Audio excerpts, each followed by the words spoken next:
One of those emails obtained by BuzzFeed, Senator, was from Peter Daszak of the EcoHealth Alliance. So he was the one pushing this and doing this research. And that was funded by NIH in Wuhan. So he wrote to Fauci on April 18, 2020, I just wanted to say a personal thank you for publicly standing up and stating that the scientific evidence supports a natural origin for COVID-19, not a lab release from the Wuhan. It's unbelievable. Yeah. But here's the thing, Laura. Peter Daszak is not a disinterested party. He's not just looking for the truth. He was the funder of the research in Wuhan. So he has a self-interest in not revealing this because if it turns out the virus came from the lab, that's my point too. This is a big deal. So any investigation going forward, it can't include Tony Fauci, can't include Peter Daszak because they were the ones who funded the lab. They have a conflict of interest with coming to the truth. We want to ask one more question, which is about the timing of the lift of the moratorium on this type of research, Senator. In January 9th of 2017, the NIAID released this statement saying, we have gone through the reviews, basically, we have all these recommendations as to why this type of research should be permitted. It was 11 days before Donald Trump is inaugurated. And it's like a 4 or 5 page memorandum. Don't you find that timing to be interesting? Absolutely. So the NIH realized that gain of function was dangerous. They banned it for 3 years. And then right before Donald Trump becomes president, they allow it again. They start granting exemptions, all approved by Dr. Fauci. The committee's secret. They won't let you know everybody on the committee, but you know Dr. Fauci knows who's on the committee and reviews this stuff.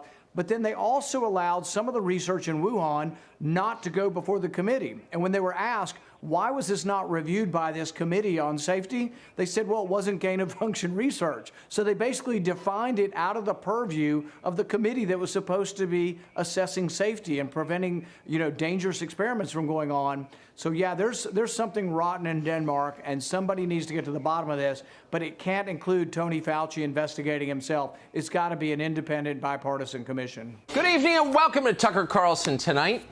The utter fraudulence of Tony Fauci is obvious now, and it's widely acknowledged. But it was not always obvious.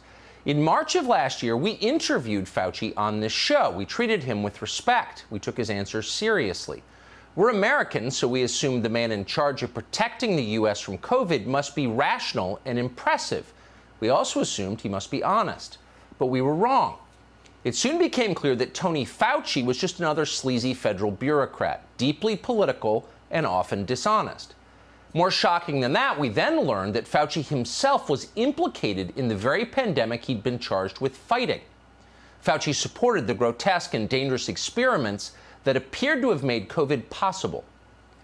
We came to these conclusions incrementally, spurred by evidence that accumulated over the course of a year. Tonight, we have the mother lode. Thanks to a Freedom of Information request from BuzzFeed, we have thousands of emails to and from Anthony Fauci. They go back to the early winter of 2020.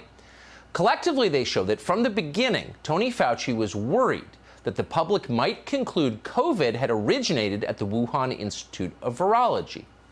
Now, why would Tony Fauci be concerned that Americans would conclude that? Possibly because Tony Fauci knew perfectly well that he had funded gain-of-function experiments at that very same laboratory. The emails prove that Fauci lied about this under oath. Consider this exchange, which began the evening of January 31st, 2020. It was a Friday just before midnight. The first email came from an immunologist called Christian Anderson, who works at the Scripps Research Institute in La Jolla, California. Anderson warned Fauci that COVID appeared to have been possibly manipulated in a laboratory. Quote, the unusual features of the virus make up a really small part of the genome, less than 0.1%.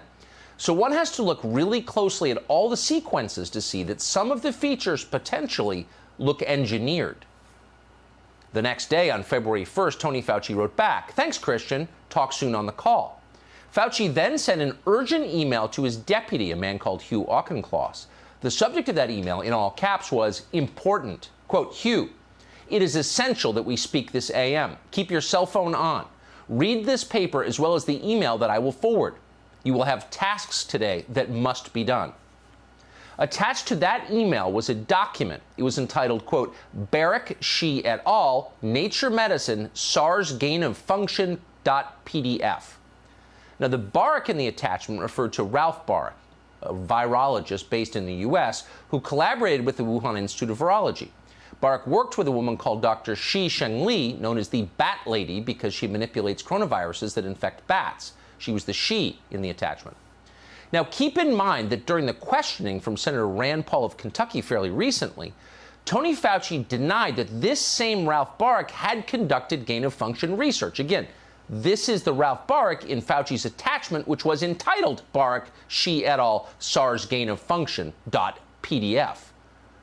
And yet, under oath before the United States Congress, Fauci denied this.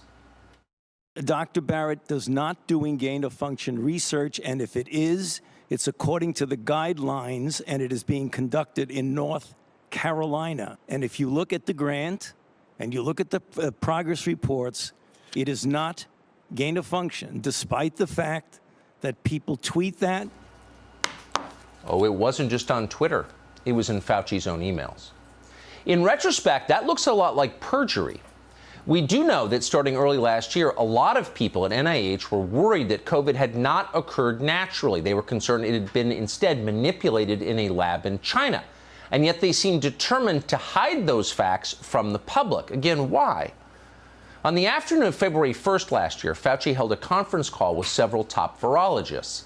Most of the details of that call were made hidden from public view. They've been redacted. We know the call was related to a document entitled Coronavirus Sequence Comparison. Jeremy Farrar, a British physician who runs a major research nonprofit, reminded everyone on the call that what they said was top secret. Quote, information and discussion is shared in total confidence and not to be shared until agreement on next steps, end quote. In other emails, Jeremy Farrar passed along an article from the website Zero Hedge. That piece suggested the coronavirus might have been created as a bioweapon. We now know that is a more plausible explanation than the one we believed at first and were told by the media, which is that corona came from a pangolin. And yet, for the crime of saying that out loud, a more plausible explanation, Zero Hedge was banned from social media platforms. Until recently, you were not allowed to suggest that COVID might be man-made. Why couldn't you suggest that? The fact checkers wouldn't allow it. Why wouldn't they? Because Tony Fauci assured the tech monopolies that the coronavirus could not have been man-made. And so the tech monopolies shut down the topic. Watch Fauci lie. A group of highly qualified evolutionary virologists looked at the sequences there and the sequences in bats as they evolve. And the mutations that it took to get to the point where it is now is totally consistent with a jump of a species from an animal to a human. That was April 17th, 2020, very shortly into the course of this pandemic. At that point, what Tony Fauci just asserted as known could not conclusively have been known. That was a lie. Tony Fauci suggested that he knew because top researchers had decided conclusively that this must have jumped naturally from an animal to a human being. But again, at that point, he could not have known that. That was dishonest.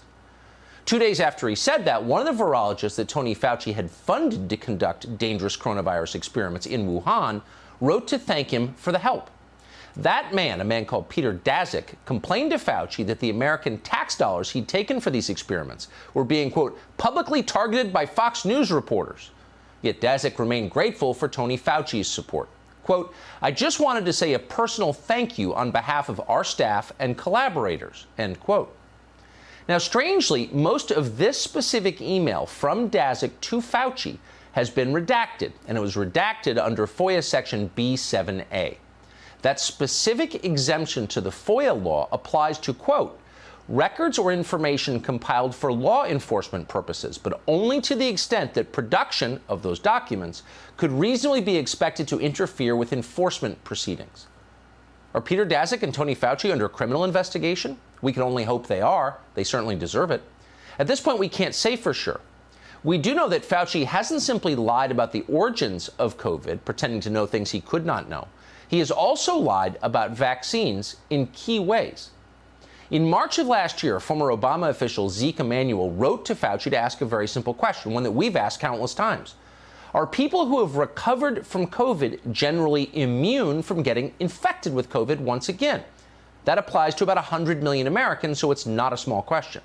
Fauci's response, quote, no evidence in this regard, but you would assume that there would be substantial immunity post-infection. Well, yes, you would assume that. We always have. And in fact, studies now show it is true. People who have had COVID and recovered almost never get sick again from COVID, so they don't need to be vaccinated. Yet to this day, Tony Fauci has never admitted that in public. In his email to Zeke Emanuel, he admitted something else that's also now obvious. Surgical masks, the paper kind all of us wear, don't really work. They offer very little protection from COVID. In fact, at least one study shows they may accelerate transmission of viruses. They are, in short, a form of make-believe. Yet once again, while under oath in public, Tony Fauci claimed precisely the opposite. You're telling everybody to wear a mask, whether they've had an infection or a vaccine. What I'm saying is they have immunity, and everybody agrees they have immunity. What studies do you have that people that have had the vaccine or have had the infection are spreading the infection? If we're not spreading the infection, isn't it just theater? No, it's You've had not. the vaccine and you're wearing 2 masks. Isn't that theater? No, that's not. Here we go again with the theater. Let me just state for the record that masks are not theater. Masks are protective. And we You have ask immunity there, theater. If you already have immunity, you're wearing a mask to give comfort to others. Senator You're Paul, not you're wearing a out of time, mask and I because would of any like Dr. sign. Fauci to I be totally disagree with you. Rand Paul is a physician. He's smart.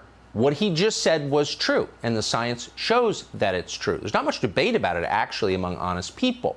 But Tony Fauci claimed it wasn't true. He lied. Why would he do that? Well, here's one reason. The emails show that Tony Fauci speaks regularly to Bill Gates. That's odd. Bill Gates is not a doctor. Bill Gates is not a scientist. Bill Gates is a very rich man who made billions making mediocre software for office computers. So why would Tony Fauci be in such regular contact with Bill Gates? The term Bill Gates comes up more than 24 times when you search the Fauci emails. Has Bill Gates profited in any way from Tony Fauci's COVID guidance? That would definitely be worth knowing immediately. And yet we don't know. Our media don't seem interested in finding out. In fact, here's how CNN covered the emails today. Quote, thousands of emails from and to Dr. Fauci revealed the weight that came with his role as a rare source of frank honesty within the Trump administration's COVID-19 task force. Can you imagine a more dishonest characterization of anything than that? It's hard to. By the way, it wasn't just CNN. No reporters asked about these emails at today's White House press briefing. Not one question. But you shouldn't be surprised. Of course they didn't ask. Tony Fauci is too big to question at this point. Quote, oh my God, one Biden voter wrote to Tony Fauci back in March. Is there anything I can do for you besides being grateful? Wash my feet with your tears, Fauci may have responded. We can't say that he did respond that way for certain. We don't have his reply. We do know that in affluent neighborhoods throughout Northwest Washington, D.C., you can still see signs that say, thank you, Dr. Fauci. What does that tell you? It tells you that Tony Fauci is no longer a scientist, assuming he ever was one. Tony Fauci is a figure of religious veneration. He is Jesus for people who don't believe in God.